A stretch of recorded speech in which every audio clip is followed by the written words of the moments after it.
memiliki resiko saat berkendara, misalnya saja dengan adanya kecelakaan. Namun di balik itu ada asuransi jasa raharja milik BUMN yang mampu mengakomodir atau mengcover dampak dari kecelakaan tersebut. Lalu bagaimanakah prosedur dalam asuransi tersebut? Apakah semua jenis kendaraan dan kecelakaan dapat diakomodir oleh jasa raharja? Untuk itu hari ini saya akan berbincang bersama Kepala Jasa Raharja Perwakilan Tanjung Pinang yang saat ini sudah hadir bersama saya di studio Ulasan TV. Selamat siang Pak Akmal. Selamat siang. Bagaimana kabarnya Pak? Alhamdulillah baik. Oke, alhamdulillah baik. Lalu di sebelah kiri saya sudah ada Pak Rahman selaku Wakil Koordinator Forum Keselamatan Masyarakat Transportasi Indonesia Wilayah Kepri. Siap. Selamat siang Pak Rahman. Selamat siang. Bagaimana kabarnya? Alhamdulillah baik. Alhamdulillah baik, luar biasa. Baik. Nah, hari ini kita sudah kedatangan narasumber-narasumber kita yang luar biasa. Mungkin kita terlebih dahulu ke Pak Akmal.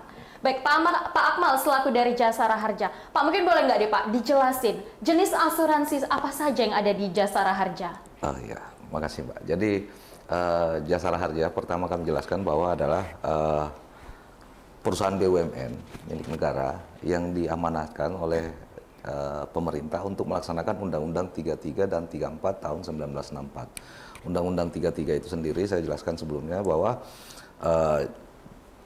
dana pertanggungan bagi kecelakaan penumpang angkutan umum. Sedangkan untuk Undang-Undang 34 adalah dana pertanggungan kecelakaan lalu lintas jalan. Gitu.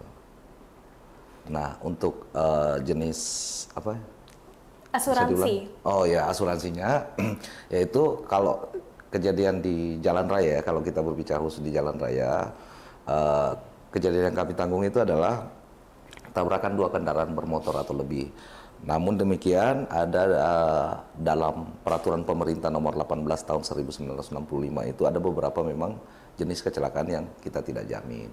Salah satu contohnya yang biasa kita dengar adalah kecelakaan tunggal gitu, lalu lintas yang kecelakaan lalu lintas tunggal lah. Oke, baik. Jatuh sendiri, nabrak trotoar, nabrak pohon dan lain-lain itu tidak masuk dalam jaminan. Selain laka tunggal, jenis kecelakaan seperti apa saja nih Pak yang masuk kriteria tidak ditanggung oleh Jasa Raharja? Oke. Jadi yang tidak masuk dalam tanggungan Jasa Raharja itu sesuai dengan peraturan pemerintah nomor 18 tadi yang tadi saya sebutkan itu ada misalnya percobaan bunuh diri, kecelakaan yang terjadi waktu korban sedang dalam kondisi mabuk, terus kecelakaan pada waktu korban sedang melakukan tindak pidana kejahatan. Yang keempat adalah korban yang mempunyai cacat badan atau rania. Terus yang kelima karena bencana alam, kecelakaan yang disebabkan oleh bencana alam. Terus yang keenam adalah korban sedang turut dalam perlombaan kecepatan, adu kecepatan atau kecakapan. Dan yang ketujuh adalah kecelakaan yang terjadi karena pengaruh atau dalam keadaan perang gitu. Nah, selain dari itu sebenarnya ada ini juga, ada salah satunya misalnya ada 6 itu yang misalnya melawan arus yang sering terjadi kondisi saat ini adalah apabila korban sedang berkendara melawan arus. Terus yang kedua berkendara yang tidak dilengkapi dengan surat izin mengemudi yang sah. Terus ada juga mengemudikan kendaraan kecelakaan yang disebabkan karena mengemudikan kendaraan yang sudah dimodifikasi, yang sudah mengalami modifikasi yang tidak sesuai dengan aturan perundang-undangan. Terus ada juga yang kalau cuman mungkin untuk wilayah Tanjung Pinang sendiri ini belum ada ya. Jadi kecelakaan karena yang diakibatkan karena menerobos palang pintu kereta api. Itu yang selanjutnya adalah kendaraan bermotor berkendara dengan tidak wajar karena sedang atau melakukan konten ya. Untuk konten, karena memang konten. Lagi musim ya Pak, balapan untuk konten. Untuk konten, misalnya kalau kita biasa kenal dengan bahasa apa ya, standing ya, trek-trekan atau yang lagi standing angkat ban gitu kan. Nah itu kecelakaan yang disebabkan karena sedang membuat konten itu juga tidak masuk dalam jaminan.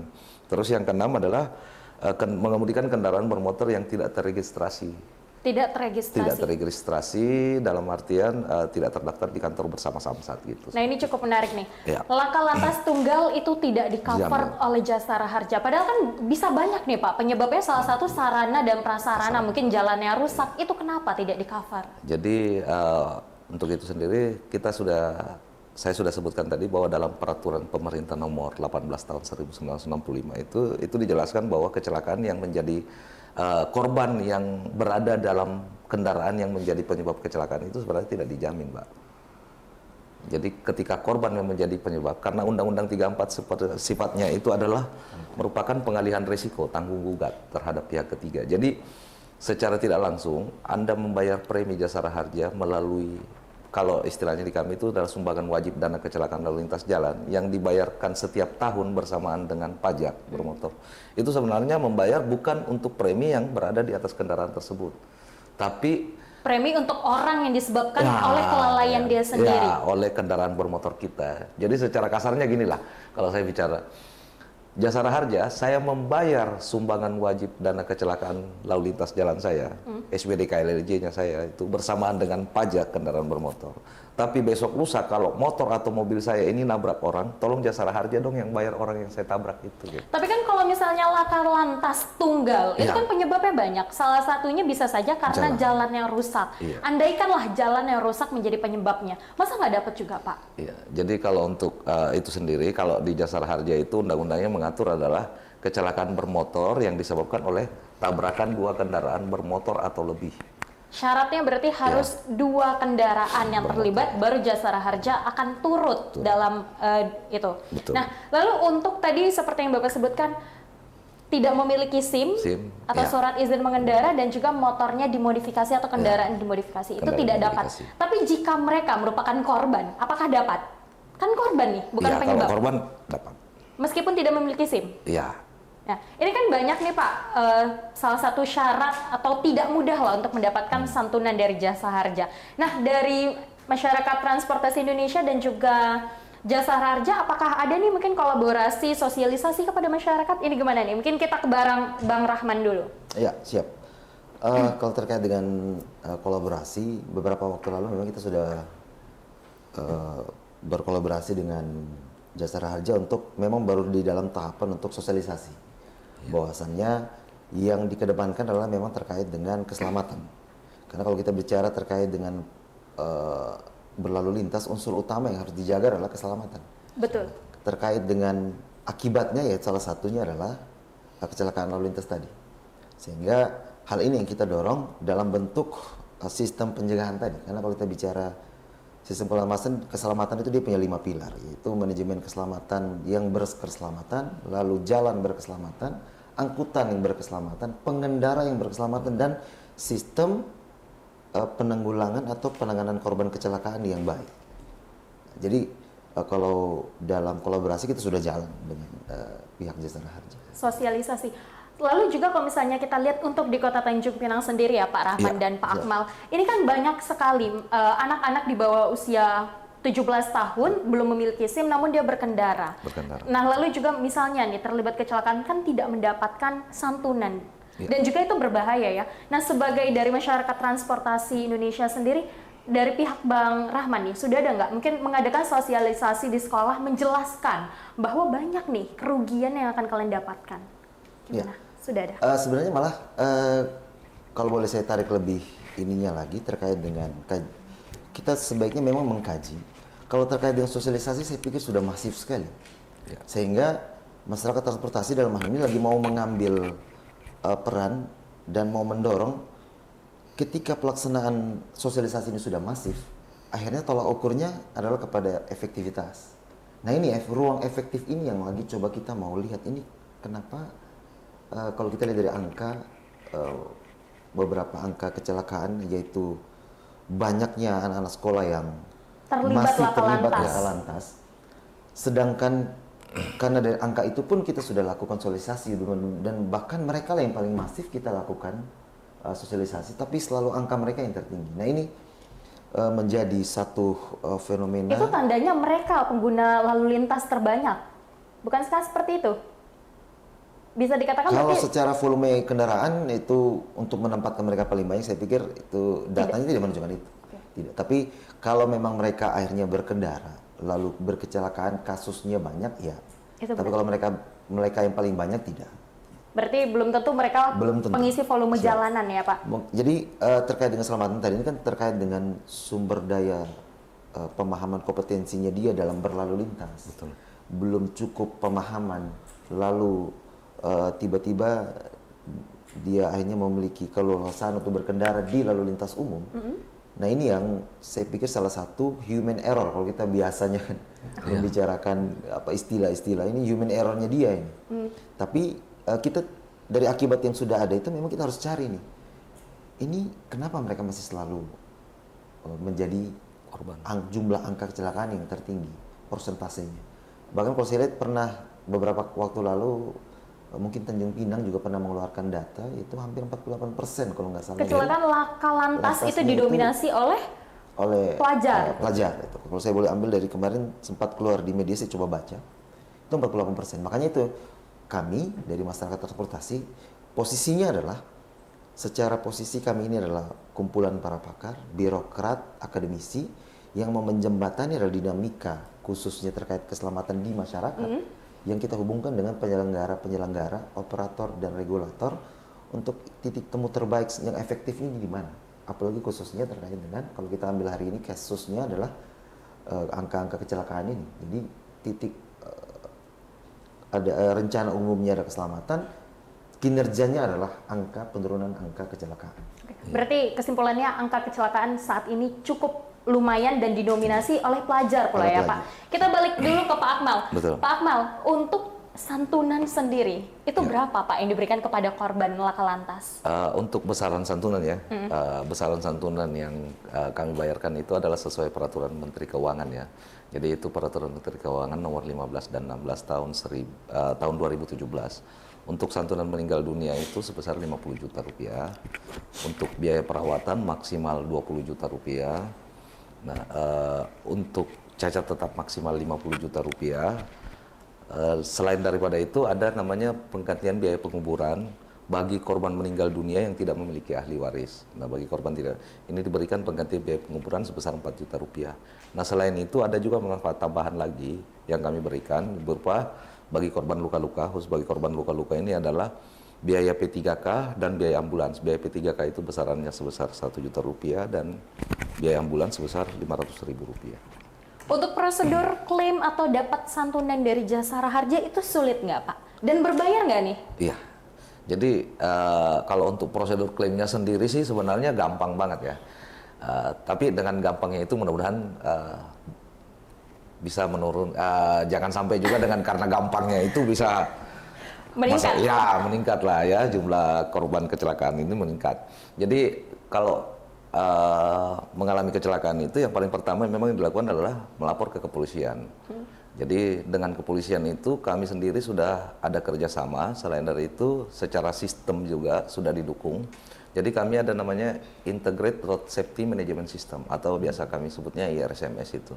Jadi ketika ada korban kecelakaan melapor ke kepolisian, kepolisian mengupload laporan polisi dalam sistem IRSMS itu secara langsung otomatis itu notifikasi masuk ke sistem kami di Jasara Harja. Sehingga dengan itu kami langsung menindaklanjuti dengan jemput bola. Ketika korban misalnya luka-luka, kami langsung datang mengunjungi ke rumah sakit tempat korban dirawat. Ataupun kalau misalnya sampai meninggal dunia korban, kami langsung menuju ke rumah duka. Gitu. Berarti kalau misalnya laka lantas tidak melapor ke kepolisian, itu tidak dapat santunan dari iya. Jasara Harja? Jadi legal standingnya kalau kita bicara tentang hukum ya memang diakui sebagai kecelakaan lalu lintas setelah ada laporan dari pihak yang berwenang gitu.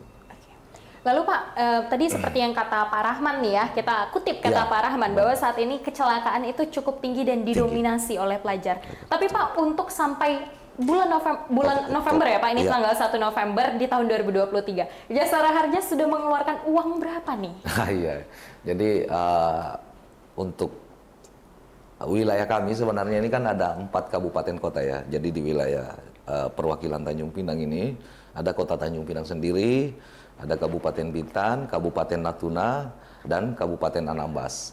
Nah, untuk di kota Tanjung Pinang sendiri ini kami sudah bayar kurang lebih 1,5 M. 1,5 Khusus Tanjung Pinang 1,5 M. Berapa korban? Nah, itu untuk korbannya sendiri yang kami sudah bayar sebanyak 54 orang. 54 orang.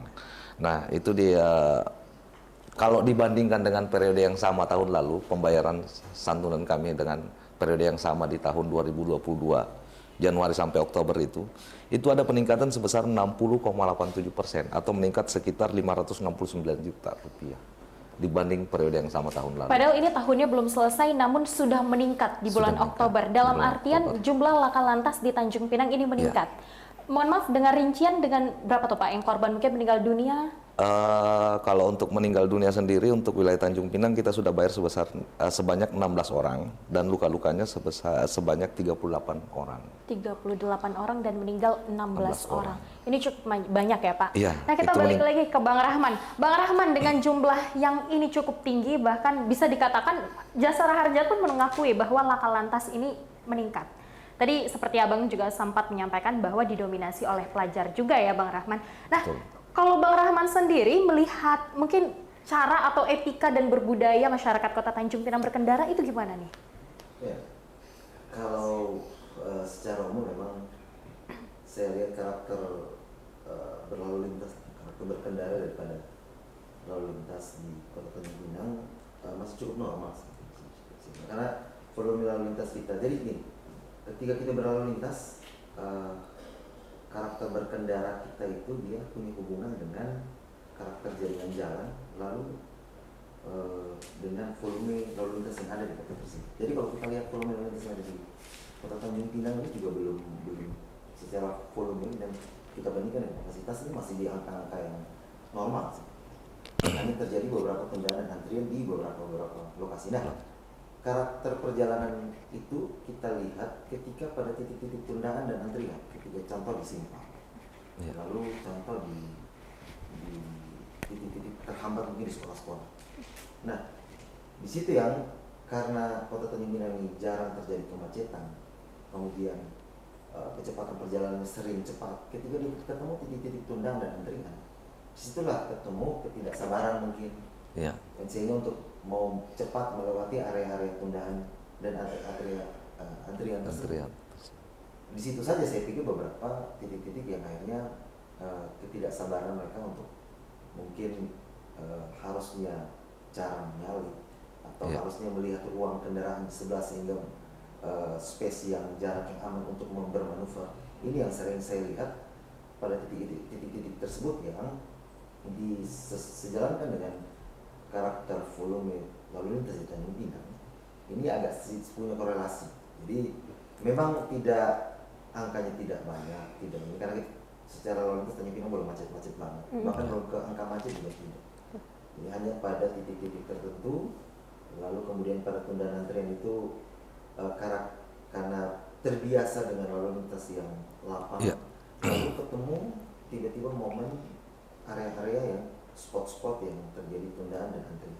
Nah di sini saja yang sering menyalip, sering bermanuver karena tidak terbiasa. Saya pikir akhirnya pola berkendaranya itu yang belum pada sisi berkendara yang berkeselamatan. Oke, baik.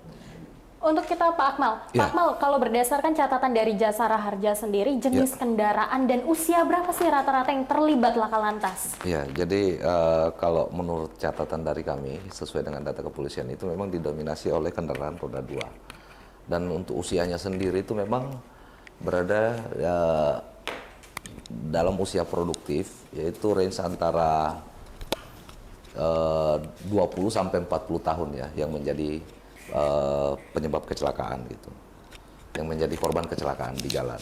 Nah, dari sini kita lihat sebenarnya kalau perlu kita ketahui sebenarnya dampak dari kecelakaan lalu lintas sendiri ini kepada korban lalu lintas ini juga dapat menyebabkan kemiskinan, Pak. Boleh dijelaskan nih, laka lantas bisa menyebabkan kemiskinan. Ini benar nggak Pak Rahman? Apa nih korelasi antara laka lantas dan kemiskinan? Dalam contoh kasus saya bisa jelaskan, misalnya yang menjadi korban kecelakaan adalah kepala keluarga, yang menjadi tulang punggung keluarga lah. Gitu. Dan dia menjadi satu-satunya tulang punggung keluarga. Oke lah, dia tidak menyebabkan sampai korban meninggal dunia, tapi mengalami cacatan gitu. Nah, pada saat korban menjadi cacat, akhirnya akan dapat berdampak kepada keluarga yang di bawah-bawah dia. Gitu. Nah, seperti itu. Jadi saya merasa memang kalau kita berbicara tentang kecelakaan ini ya memang menjadi tanggung jawab kita bersama. Karena dampak seperti itu. Jadi jangan, ya mohon maaf ya kalau bicara ininya, kalau kita di lapangan selalu bilang, jangan mentang-mentang ada Jasara Harja mau berkendara seenaknya gitu loh. Karena Jasara Harja cuma memberikan santunan senilai uang yang saya sebutkan tadi berdasarkan peraturan Menteri Keuangan itu sebenarnya tidak seberapa, tapi dampak ke depannya, apalagi yang disampaikan seperti Pak Rahman tadi, misalnya yang menjadi korban kecelakaan adalah pelajar. Nah, ketika pelajar yang menjadi korban kecelakaan dan menyebabkan korban kecelakaan atau pelajar tersebut itu sampai cacat gitu, cacat seumur hidup, cacat tetap. Ya walaupun ada santunan dari jasa raja, cuman masa depan dari generasi muda kita ini mau seperti apa gitu. Berarti tidak selesai di laka lantas saja, Tidak tapi selesai. ada dampak Dampaknya di ke depannya depan. ya, apalagi Iya, jika itu betul. melibatkan kepala keluarga. Oke, baik. Maupun Nah, generasi lalu muda. yang paling aman dari berkendara ini kan adalah transportasi umum. Transportasi. Dari masyarakat transportasi Indonesia memandang transportasi angkutan umum di Tanjung Pinang hari ini, gimana tanggapannya? Memang kalau saya lihat kondisi penyelenggaraan sistem angkutan umum di Kota Tanjung Pinang memang belum kita siapkan secara sistematik sistem penyelenggaraan angkutan umum yang memadai. Memang kalau kita kembalikan kepada ketentuan aturan yang memang disejalankan dengan sistem penyelenggaraan angkutan umum di kota atau di sistem kota dengan sifat urban seperti ini sifat investasi pelayanan angkutan umum itu tinggi banget untuk kita sediakan. Cuma itu dia, sehingga gap antara prioritas menyiapkan investasi penyelenggaraan angkutan umum tersebut dengan ada fenomena versusnya adalah penyediaan atau kemudahan mendapatkan kendaraan pribadi. Sehingga hanya face to face antara pelayanan mendapatkan kendaraan pribadi dengan mudah, lalu investasi penyelenggaraan sarana prasarana dan standar pelayanan minimal daripada angkutan umum yang berkeselamatan juga yang tinggi ini memang harus kita pikirkan dengan matang. Contoh kasus di karakter Kota Tanjung Pinang, kan kita lihat radius kotanya cuma 15 kilo. Pusat demand-demandnya juga dekat, sehingga dia waktu mau berinteraksi antara zona tarikan bangkitan aktivitas dia dari rumah ke aktivitas ekonomi yang lain, ini jaraknya dekat, sehingga pastilah yang secara promoting kendaraan pribadi lebih tinggi daripada kendaraan angkutan umum. Sehingga saya berikan contoh, kalau kita contoh nih, kita mau menyelenggarakan angkutan umum, nggak bisa kita berikan total itu bisnis. Kalau kita bilang bisnis penyelenggaraan angkutan umum kita berikan kepada para bisnis pihak pebisnis biasa, sedangkan rupiah sarana prasarana untuk membangun ini saja dikalikan dengan jasa atau rupiah yang didapatkan dari ini kan tarif angkutan umum, bahkan tarifnya saja disubsidi, sehingga ini investasi yang sudah dipastikan tidak untung. Sehingga saran kami memang yang kami coba dorong, dan di mana-mana menjadi program yang didorong oleh pemerintah adalah ini harus diambil alih oleh pemerintah secara umum untuk membuat penyelenggaraan yang tepat. Kita identifikasi di Tanjung Pinang seperti contoh mungkin bisa kita tempatkan di koridor paling utama, jalan utama yang ada di Kota Tanjung Pinang itu adalah sistem angkutan umum yang koridor utama. Lalu di situ adalah jalur yang kita berikan subsidi sehingga tarifnya terjangkau untuk mendapatkan pelayanan angkutan di koridor utama. Lalu jaringan-jaringan pengumpannya yang kita menjemput dari area zona-zona demand di sekitar kawasan pemukiman atau kawasan perkantoran dan lainnya, ini jemput ke koridor utamanya. Nah ini kalau kita bicara ini kan ini investasi besar, haltenya, angkutannya.